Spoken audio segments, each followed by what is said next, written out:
Buenas a todos, bienvenidos a Enfoque Político. Hoy vamos a hablar de algo que parece sacado de otro siglo, el racionamiento energético que se viene en Europa. Sí, en pleno siglo XXI, la presidenta de la Comisión Europea, Ursula von der Leyen, abre la puerta a medida de emergencia tras semanas de tensiones en el estrecho de Hormuz, una de las principales arterias energéticas del planeta.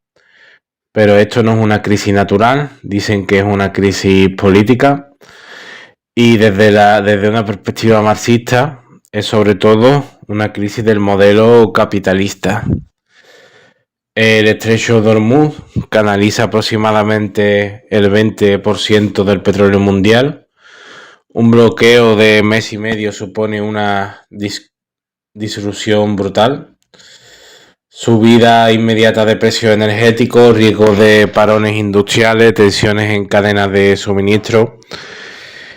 Europa, digamos que es altamente dependiente de importaciones energéticas y también pues se queda expuesta a lo que viene siendo este conflicto.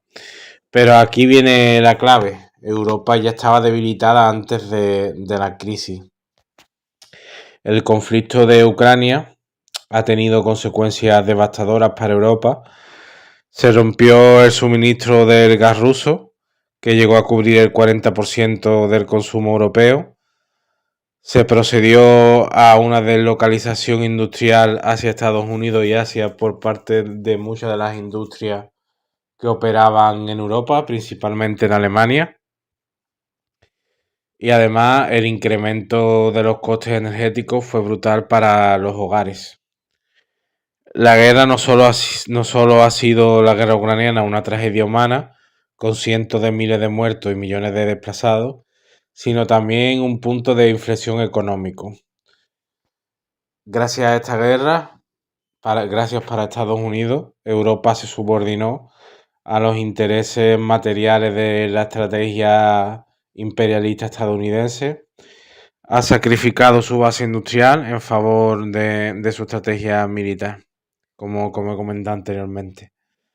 Entonces, cuando hablamos de racionamiento energético, no estamos hablando de una medida neutra. Estamos hablando de algo que significa desempleo, precarización, aumento de la pobreza energética, parones de sectores industriales, reducción de consumo en los hogares. Es decir, la crisis que viene la va a acabar pagando, como siempre, la clase trabajadora. Mientras tanto, las grandes empresas energéticas siguen manteniendo unos beneficios brutales y subiendo. Las élites políticas en este contexto están hablando de tener ya que en Europa hacer sacrificios, pero ellos no, sino el pueblo trabajador. Y el capital financiero ya se está adaptando a lo que viene siendo esta situación y ya están generando grandes beneficios también con lo que viene siendo la guerra y demás. Digamos que está pasando lo que clásicamente pasa en un cuadro de capitalismo en crisis. Otro elemento clave para analizar la situación que vive Europa hoy es quién la está dirigiendo, ¿no? Y en los últimos años, figurantes provenientes del este de Europa han ganado peso institucional dentro de la Unión.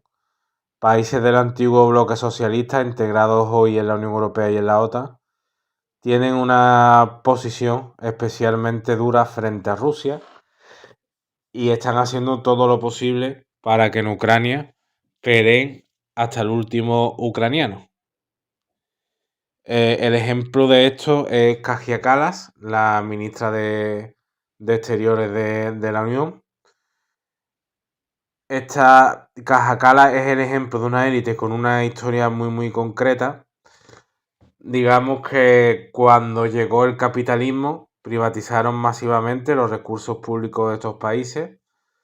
En ese momento de transición de lo que fue unos países con, bueno, que mantenía amplias medidas de lo que fue la construcción del socialismo en ese país, a nivel de sanidad pública, educación pública, servicios públicos, prestaciones públicas.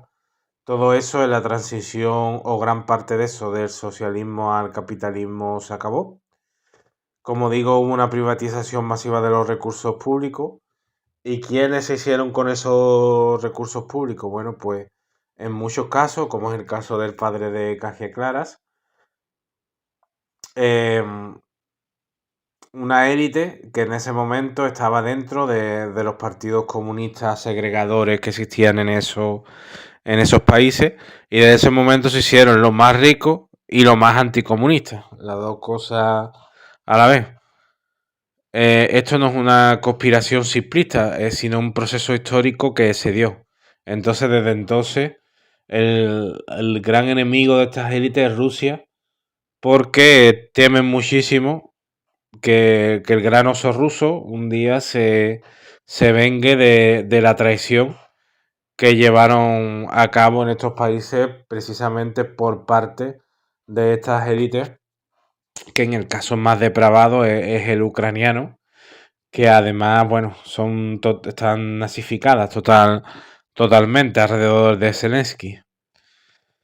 Esto explica en parte el alineamiento incondicional con la estrategia atlántica, porque a pesar de que los países del Báltico en población no son los más grandes de Europa, pero von der Leyen se han encargado de que en los órganos de decisión haya una sobrerepresentación de lo que vienen siendo estas élites pro-atlantistas y pro-sionistas, ¿no? Y entonces hoy Europa está atrapada entre dos caminos. Continuar con la lógica actual, la de von der Leyen, los sionistas, las élites de los países del Báltico, que es más militarización, más dependencia energética externa, más degradación del estado del bienestar, más subordinación geopolítica a Estados Unidos y a Israel.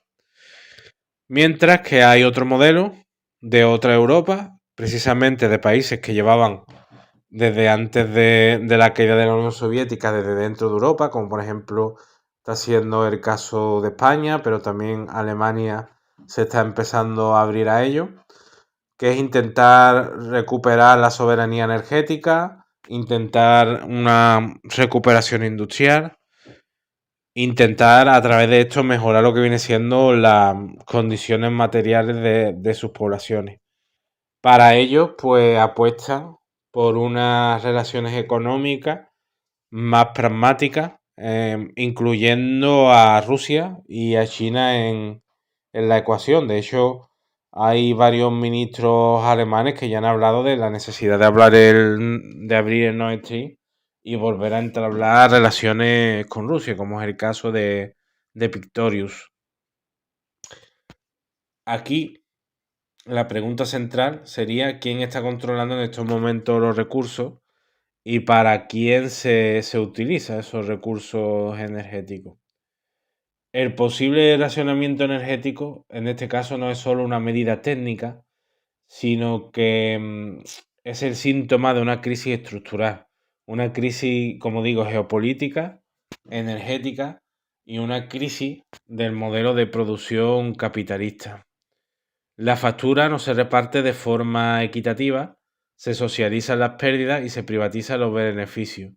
La cuestión no es si habrá sacrificio, que como siempre intentarán que los pague la clase trabajadora europea, sino la cuestión es quién va a pagar los sacrificios. Si te ha gustado, nos puedes seguir, suscribirte y compartir el contenido. Un saludo y hasta la próxima.